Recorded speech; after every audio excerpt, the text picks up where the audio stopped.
Ce matin-là, ce petit groupe, perdu dans l'immensité de l'église Saint-André de Châteauroux, va avoir le privilège de découvrir le premier des 2 tableaux restaurés du peintre Joseph Bernard Vamp, un artiste nordiste du XVIIIe siècle.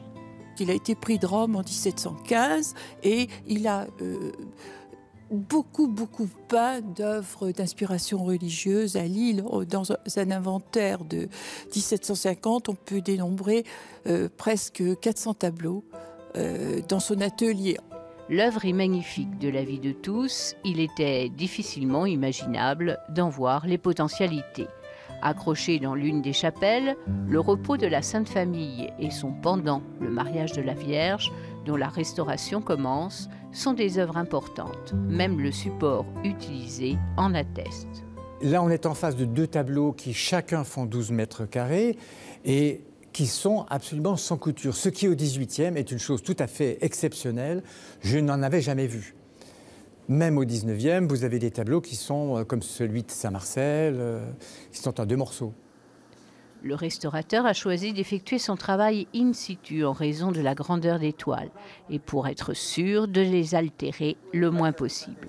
La deuxième œuvre a plus souffert que la première. Pour l'heure, la première étape devrait permettre d'affiner le diagnostic.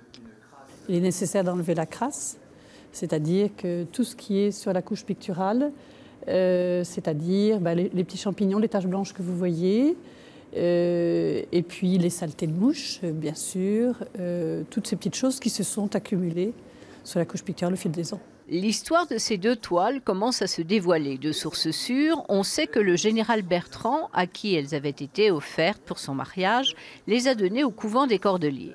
Elles ont été transférées et installées dans l'église Saint-André, dans 2 chapelles, bien plus tard, inscrites à l'inventaire supplémentaire des monuments historiques. Cette situation pourrait bientôt changer. On va les proposer au classement, donc en commission nationale, à Paris, du fait du caractère important de ces œuvres pour l'art du XVIIIe siècle français, pour la peinture française du XVIIIe siècle. Ils sont très beaux, ils sont très bien conservés et maintenant on connaît leur historique. Ce sont des tableaux inédits, donc ils méritent vraiment d'être portés à la connaissance de la commission nationale qui évaluera l'opportunité de les classer, mais je ne me fais pas de soucis, ce qui reconnaîtra ainsi leur valeur pour le pays entier, pas seulement pour la ville de Châteauroux, même si celle-ci en demeure propriétaire et responsable de leur valorisation.